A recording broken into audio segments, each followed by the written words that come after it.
All right, this is the beginning of the job changes. Questions from the media tour. These are people who had had a handful of hours to get to play. They had been presented with a presentation at the beginning. This is before we got the live letter. They had been given a live letter that went over some of the initial themes of the changes, and then they had seen that stuff, but they had not poured over and gone over the tooltips. The patch notes, definitely, that we are now looking at as I go into Endwalker in a handful of hours here, were not live. The game had not been delayed. We had not gotten the live letter. There was a lot of information that they did not have. I grouped the jobs based on the way the questions were phrased, with the first section here being Summoner and Monk, the two existing jobs that received the largest changes. Many of these questions, if you are looking at battle system changes, go well beyond the job they're asking about because they're asking about a theme. And so it is very important if you are looking for total battle system changes, you play a couple of jobs, or you like Savage Rating, I would listen to all these questions, which I split over multiple videos. But if you're just playing for one job, then if you're just playing one job, then just do that. And so also these questions I have summarized, and I summarized their answers. So go check out the original articles if you want to do that and get more things. And then keep in mind, these were all shared interviews. So like Larry Czar was alternating questions with Miztech, Drac was switching with Whoops, and then I don't know who the different press people were sharing with as far as like Gamerscape and Dengeki being Japanese only, so translation is really hard, and I'm doing my best here. Summoner and Monk is going to start. We're going to start with Summoner, and I will start with Gamerscape, and they are going to ask, can you tell us how you did the changes to Summoner? It feels every bit as active as before. Okay, so let me troll to the answers. All right. We were actually, excuse me, we were actually using a base system that was built during ARR. And we had decided that we wanted to change Summoner since 5.0. If you guys remember back, there was a Larry Czar question, I believe, back in the 5.0 media tour going into Shadowbringers, where they did say, we'd love to do more maybe in the future. This is what we could do within the frameworks as it exists now. I seem to recall that. I believe it was Larry Czar. In a sort of classic Final Fantasy, you would summon the monster. Okay. But, you know, it can be unique to 14.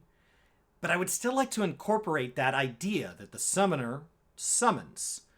Now, I like the idea of elemental attributes. And so what happens when you summon one of these creatures?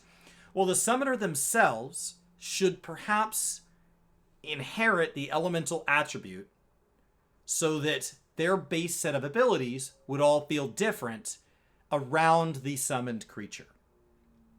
Now, they spent just as much resources doing this and exploring this as they did building an entirely new job, if not more. They said that they have had to tweak it to get it to its final form, and that is how it got to the state that we saw at the media tour. And so it is a giant dialogue internally that has gotten us to this point.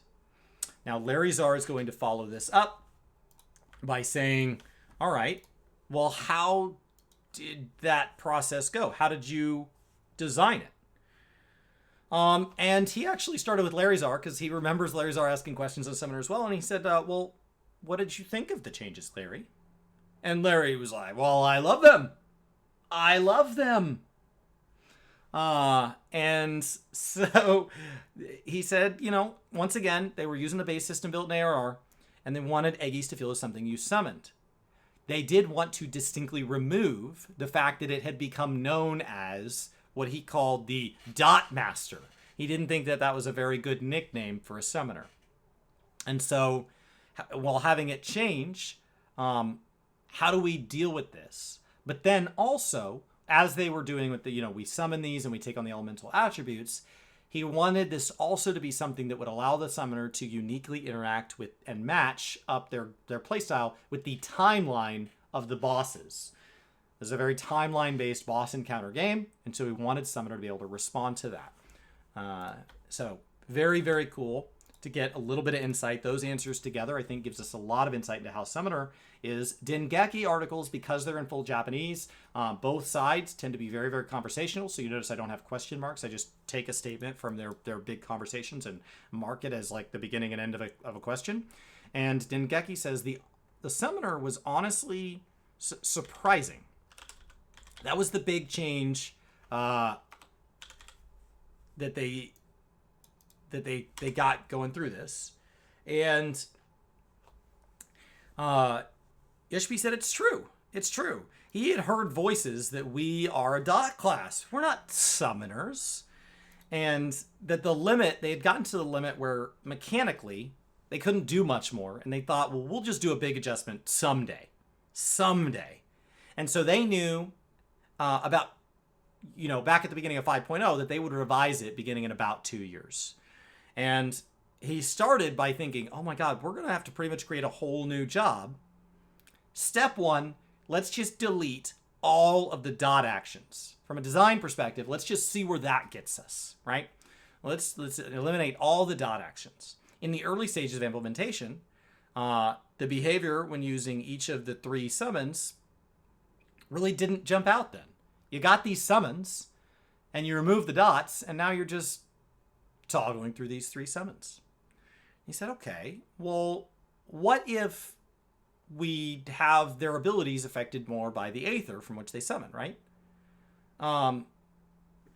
And so that is how they kind of worked through that. So this is still another viewpoint into how this job was developed. And Dengeki got a chance to kind of ask some follow-up because it's conversational and said, okay, but then doesn't this kind of ruin all the job quests? Wouldn't there need to be some form of adjustment in the job quests? Right? And he said, yeah, it's gonna need to be adjusted. I'm actually really sorry for the scenario and event team, right? The mechanics and the writing team. But I told them we're gonna have to look at remaking this. So if you're already leveling up and you want to experience it, if you're already at max level, I would encourage you to run this through New Game Plus. So if any of you over the last several weeks, I'm sorry if you're just now finding out about this because the server's already gone, or wondering why people were all saying you should do the Summoner quest line before it changes, this is the interview that gave us that. A fully Japanese interview is what gave us that. That is where that came from. It is possible, we don't know yet as of this recording, if the Endwalker questline was rewritten and redone. That would, if so, would be a massive change in the way job updates happen. In advance, I was talking about a Realm Revoiced a little earlier in stream. I actually went through and mixed into all my backlog of content that I have filmed. In there is a complete playthrough of the entire Summoner questline on a story alt that is filmed from the perspective of being able to turn that into a video series. So hopefully that helps whenever that does come along. I'm sure other creators did the same.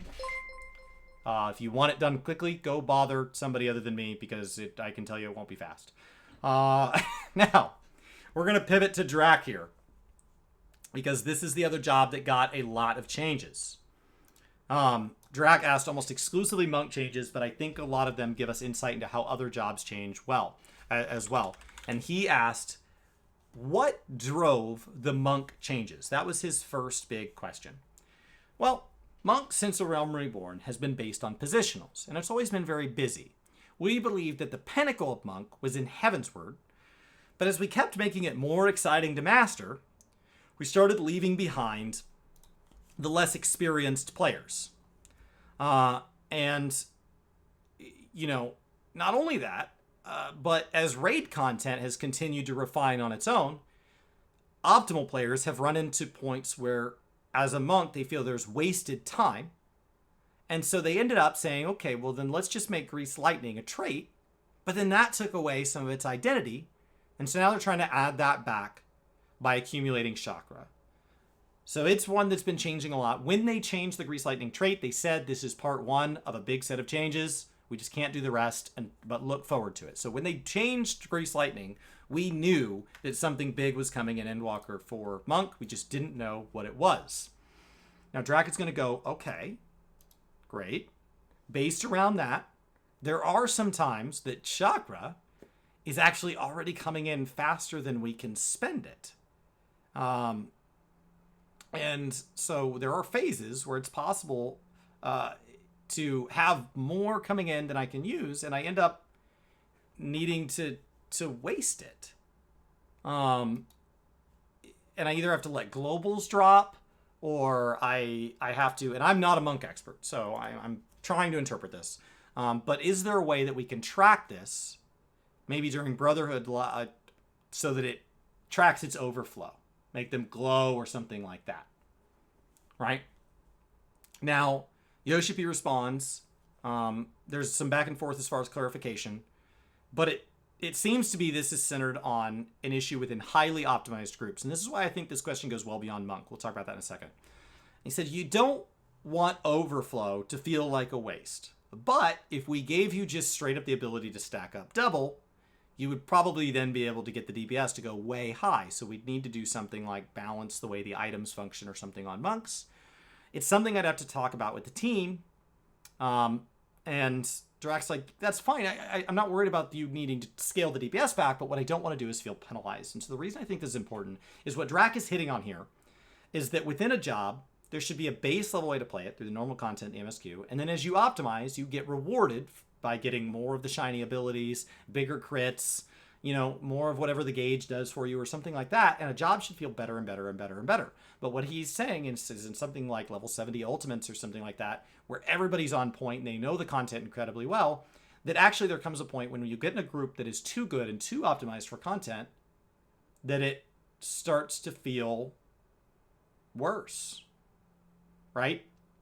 That it starts to not, there starts to be a moment where there's kind of feels bad moments as your reward for getting too good at the game. And so this, I think, well beyond monk did kind of hit on what happens in a job when you feel like I nailed this, and as a result, I got to a phase of the fight or a time in the timeline where my group needed me to do something, and I had something optimal, and I couldn't do it because the job is designed in a way that has an odd level of friction that doesn't feel like it enhances the complexity. It just feels like friction for friction's sake. And this is them saying, like, we're aware of that dialogue and help reminding it's not just optimal players. We also have to balance for beginning players. But we want to think about you too. And so I think this was a nice way of kind of showing that balance, because you do want people like Drac to continue to excel at the game, but you don't want only people like Drac to excel at the game. And so Drac is going to then go and say, all right, well, we got a new gap closer, right? We changed shoulder tackle out for our gap closer, and it feels good. It feels versatile. But it would be nice if I could have it break freely, something like Dancer, so I could use it to react to mechanics, so I didn't have to wait for there to be an ally there to charge to. And Yoshi said, well, as a Black Mage main, I feel you, because I macro party members, and I can understand that as a monk wanting to kind of greed some uptime there, I can understand that you aren't using it exactly the way I use my Black Mage one, which already can only, it can't target both enemies and party members. So it already, the monk one is a little different. But he thinks that as it sits, it will already be handy. And then it's not really possible the way it's set up now to just add that. And so let's let it play out, right? This is a heavily summarized answer. It was long. And so let's let it play out. Let's see where this gets us from here. And then they would be willing to kind of go back and gauge that, because it is a new ability. So to say, I like the new ability, can it do more? I think the reasonable answer is, I hear you. I'm not promising action. I'm not promising inaction. I hear you. I will hold that thought, because Drac won't get another interview for quite a while. And then after this plays out, in my head, I will revisit your question. And so if we see other monk changes, it is feedback like this that can do that. They then laughed about making macros, and only really being able to make macros for certain members of your party because you don't trust them. And they both shared a bit of a laugh there, being aware that there's certain members of your party that you just can't trust. And Yoshipi said that when they're testing Pandemonium, there are certain players that he does not want to gap close to. So now Drac is going to say, okay, got it. I like my gap closer. I understand why we're out with Grease Lightning. I get where we're at with Chakra. We're on the same page. Back and forth, back and forth. Drac's not exactly happy, but Yoshipi's not exactly it's a lot of changes. And he says, now because we went to the trait with Grease Lightning, we lost our aura. Is there a way we could get the aura back? Perhaps tied to chakras, because I felt really good when I saw that like lightning crackling. I really liked that. And he said, I've heard that feedback. Would it make sense if we just always had you crackling? And he said, no. I think it need to be tied to something like chakras, so it builds. So there's this you're building to this power. And he said, okay, I'm not sure we have the resources to do this right now. We've already put a lot of resources into Monk. But I see what you're thinking, and I see your intent. Now, this was a bonus question. They had run out of time, and he gave Drac and Whoops an extra question. And Whoops then asked a similar question about, I believe, Dragoon. And he said, so I asked you guys for 2 more light questions, and you guys gave me 2 requests. And so he kind of laughed about that, and he would go back to his team. And maybe perhaps they could give us something really cool and cosmetic so that monks feel really awesome when they're doing their rotation very well. They can see that crackle. They can see that kind of build up and feel really, really good about kind of where they're at with that. And so that is the Summoner and Monk kind of changes as far as the Q&As go. But remember that since this, we had a lot of people pour over it and make videos, having done the tooltips that came out after the embargo. And then we also, since then, got another live letter. And then we got preliminary patch notes and now final patch notes. And so within job changes and battle system changes, we have gotten a lot of information since these interview questions were asked. So definitely be sure to go cover all of that as well. Because I think, specifically within Monk and Summoner, there is a lot of questions that people are just going to have to kind of go hands-on to really answer a little bit for themselves, as well as there were a lot of moving numbers that at the time they weren't finalized. And so we couldn't really gauge if that was actually helping.